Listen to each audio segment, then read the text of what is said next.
be a top-rated freelancer, still not get certified on Upwork. When you're freelancing. So what are the things that you should avoid, or one should avoid when you're freelancing? Okay, first thing, avoid bad clients.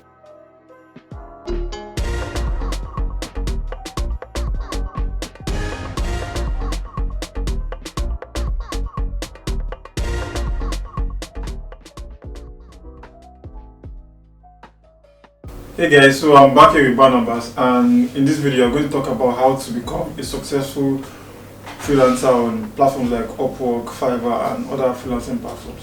So the first question I'm going to ask you is, how do you become part of a freelancing platform?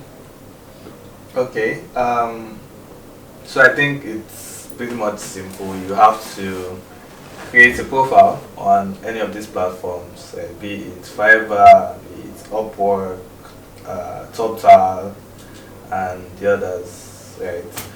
So you create a profile for Upwork, you have to apply, and when you submit your profile, Upwork goes to your profile. If they see you are good enough for their platform, they approve your profile, and then you can start applying for jobs there.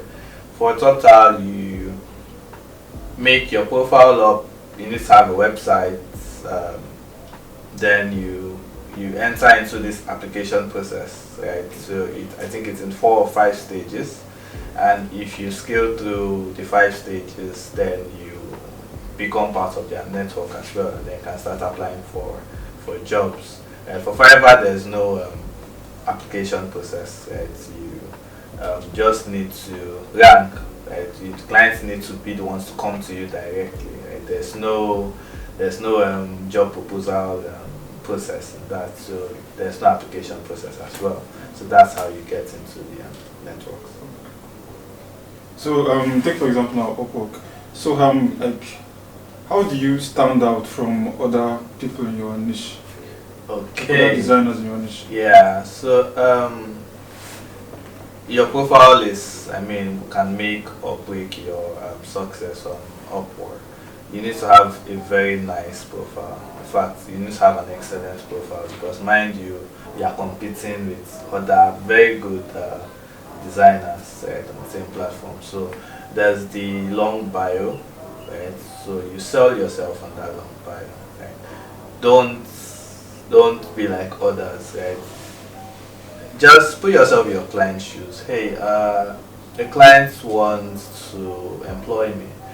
What would they like to know about me? Right? You write out those things. In fact, just coming to mind now, there's a slot for like you can add a video link, right? So you have this you can shoot a video of yourself where you introduce yourself, you talk about the skills you have, right? And clients can watch this video, so they get to see who they want to work with, right?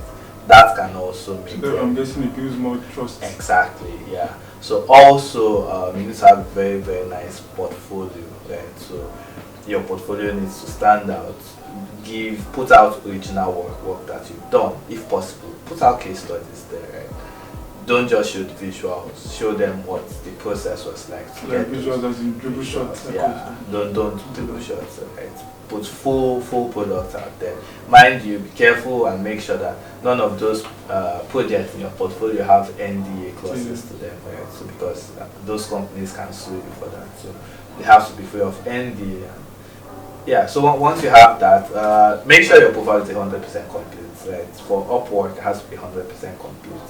Not necessary, but if you want to really get jobs, let it be 100% complete, yeah. And yeah, that's pretty much it.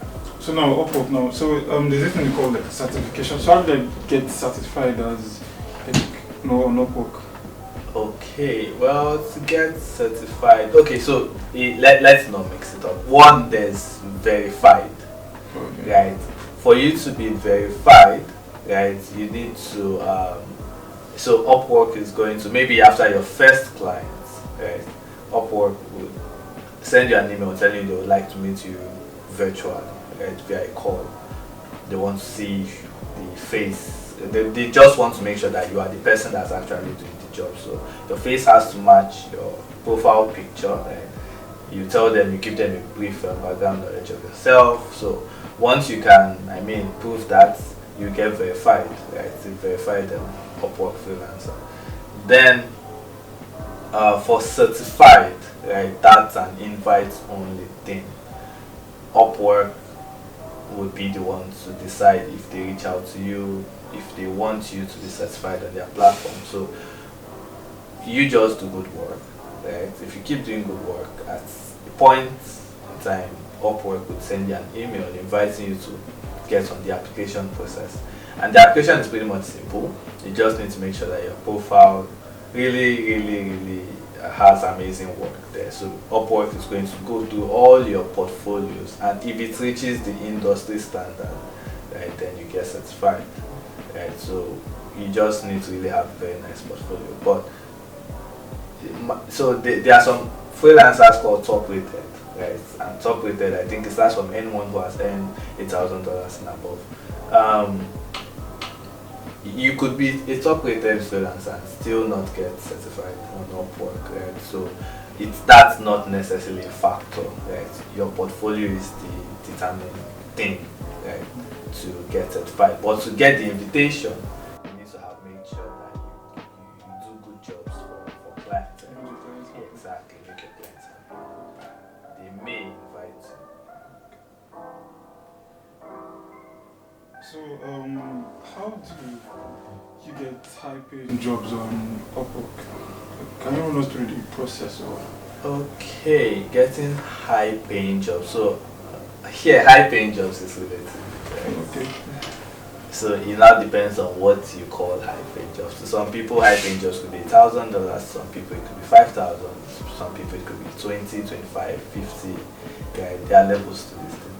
But one common thing I think I've figured for high-paying jobs is they are not just looking for a designer. Right? Most high-paying jobs, they are usually jobs by Fortune 500 companies or LLCs, right? And they have a problem. Most times the problems are actually complex problems, not straightforward problems. And they need someone to solve that problem for them. So what they want to know is, are you that person? Right? So the way you would interact with, say, a solopreneur, someone who is building out a product by themselves and they want to put it out there, or a company that's building a platform, right, maybe for their own self or for maybe their end users, it's totally different. Right? So for clients like that, big companies, you need to show them that you are that person. First, you need to have a very good portfolio. You need to get out of that thing of maybe for a product designer now, right? I don't know for other design fields, but for a product designer, go beyond that field of having a Behance profile, right? Get yourself a very nice website that sells yourself, that it sells you, right? So when you have a very nice profile, you need to have good people skills, right? Know the kind of questions you're going to ask them. They don't just want to deal with their problems. They would also look at the questions you ask them to really know if you are someone they would like to work with, right? So these are the things that, and then also price yourself high, right? Don't flop. Don't if you sense that a client is a big client, don't price yourself down. There's a funny thing that happened to me recently. So these guys reached out to me. They said they went to my profile and they would want me to apply to see if they would like to work with me. I didn't really check the client's background, so I didn't know who they were, but I just applied. And it was at the interview stage I figured that it was Samsung. Guys, and not Samsung Nigeria now. I'm talking about Samsung Innovation Labs in the US.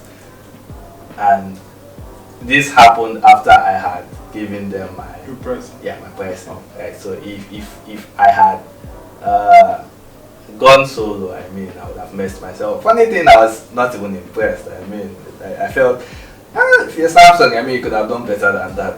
But yeah. So you need to know how to value yourself. So that's it basically. So yeah. So there are things to avoid during freelance, like when you're freelancing. So what are the things that you should avoid? Well, one should avoid when you're freelancing. Okay. First thing, avoid bad clients. Right? So run away from bad clients. See them as death because they can ruin your success on Upwork. Don't be in a haste to make money. Select your clients carefully. I'll give you another story. So there was this guy. Funny thing is, I had enough gigs to keep me pretty much occupied.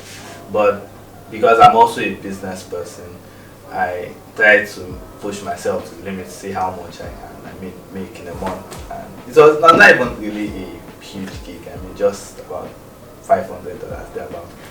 And I saw the gig. It was pretty much challenging. It was not something I had really done before. They wanted an all-in-one design. So a design that when you adjust the weight of the Figma frame, the design is going to become responsive by default, right? So this is not you building 3 different frames. You are not building desktop, tablet, and mobile. You are building one design, but when you move it, it has to be responsive. Like you're actually building a dynamic website also. So I felt, okay, this is going to be a good work experience for me, even not for the money, but for the experience. And I decided to work with the guy. And we were done with the whole project, and he was like, he needed to show the design to his team for them to approve before he can make any financial commitment. So he wanted me to share the Figma file with him. And I was like, nah, I can't do that. I mean, if not paid, I can't use Figma file. Once I do that, you have access to the file. You may decide to pay or not to pay me. And you decide to copy the exactly, design. or you can copy the design, and if you decide not to pay me, there's nothing I can do. So I disagreed, and he gave me a bad review. I'll tell you that bad review, it dipped my profile. If I lost my top rated status at the point, I lost it. So I went back to being a normal Upwork freelancer. I mean, for just $500. So since then, I have taken my time to carefully select review the clients. So one, run away from bad clients. How can you detect the clients? But check their hiring rate. How frequently do they hire freelancers? Right? If it's low, don't work with them. Right? If it's high, then there's pretty much good chance that they would hire you. Also, check other freelancers that they've worked with. Check their active project. Check their past project. Check the reviews they've given these guys. A client who has bad experiences with lots of freelancers means that client is the problem, not the freelancer. Right? So you won't work with someone like that. In fact, if a client doesn't give previous freelancers reviews at all, don't work with them. Because, I mean, why? If someone delivers great work to you, you should be able to give good feedback. Right? So I sometimes request for feedback from my clients. Hey, can you help me to a word or two? Right? I do that. So if a client is not willing to that, then I don't want to work with you in the first place. So I think that's the second one. The third one is don't be in a rush to deliver your project because of tight deadlines. Right? Take your time, deliver good work. So when you do that, yeah, those are the things to avoid basically. So people say that when you're a freelancer, you have like lots of time and things like that. So like, what are your general tips? Like, can you give general tips on how to handle freelancing life? Okay, yeah, you're correct. There's always this thing that say when you don't work for anyone, you work for yourself. You can choose to or you can decide when you want to work and when you don't. But well, for me, it's not really true because I think it only takes more time from your hands because there's always this pressure to deliver and you want to make as much money as you can. So you're working on lots of projects and you need to deliver with very, very, very tight deadlines. So you need to learn time management. You need to know how to manage your time. You need to separate your personal life from your work life, because most times you'll be working maybe from the comfort of your home or something. So if you allow the work get to you, you won't have personal life, right? You need to, in fact, go as far as building out a space for your work. So when you're in that space, you know you are working. And when you are not there, you are your normal self. You're living a personal life, right? If you can afford it, get an office space outside of your home. If you can't, make a dedicated space somewhere in your home. Learn how to divide your financials. Right? The fact that you don't work for anyone, you may think all the money that you earn, it's your personal money, but no, you're running a business. You are your business, right? So your brand. Exactly, you're your brand. So you need to take care of that brand, right? You are your employee. You need to take care of yourself, right? Invest in education, teach yourself, right? So that you can get more paying gigs, right? Higher value work. What else? You need to save, right? Because sometimes you may not have clients at all, right? So what's going to happen during that time? Are you going to starve? You also need to invest in your business, build your personal brand, grow out of the platform. That's usually my advice.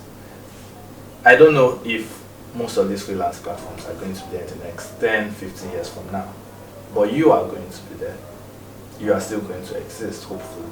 So if these platforms do exist, that is not going to be the end of your career. So use what you can, what you earn, to build yourself out of these platforms, so that you even if the platforms are not there, you have a strong network that you can use to get more gigs. So what I do is, clients I work with, I can always reach out to them via emails. I can always check up on them. You know, some of them even they can refer their friends to me. There's this guy I work with.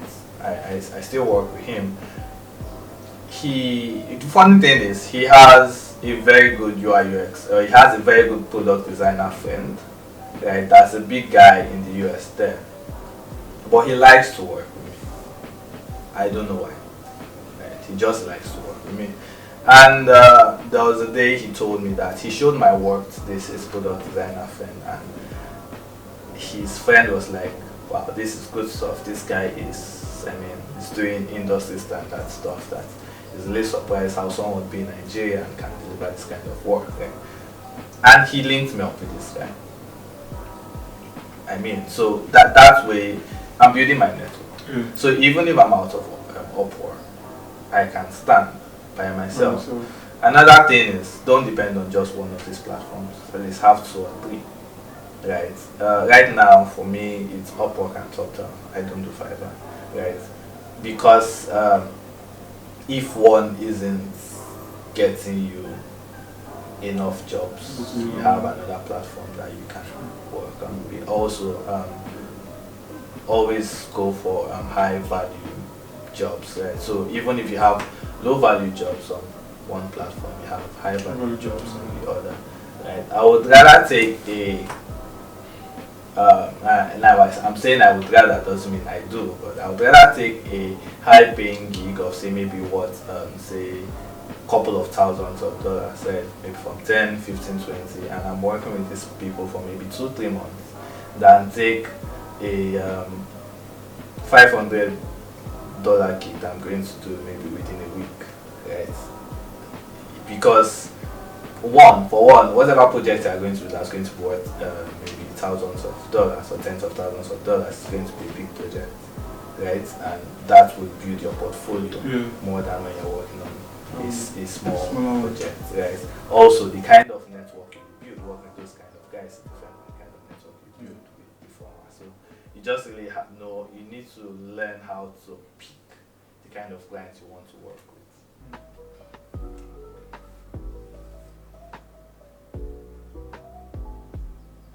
Okay, so what kind of resources or what resources would you recommend for upcoming designers on freelancing platforms? Okay. Or creatives, basically. Yeah, so for resources, it's pretty broad. Don't just read design books, and don't just read creative books. Read books on marketing, right? If you're a fan of Christo, I mean, watch his podcast. He drops lots of business tips from time to time that will build your freelance business, right?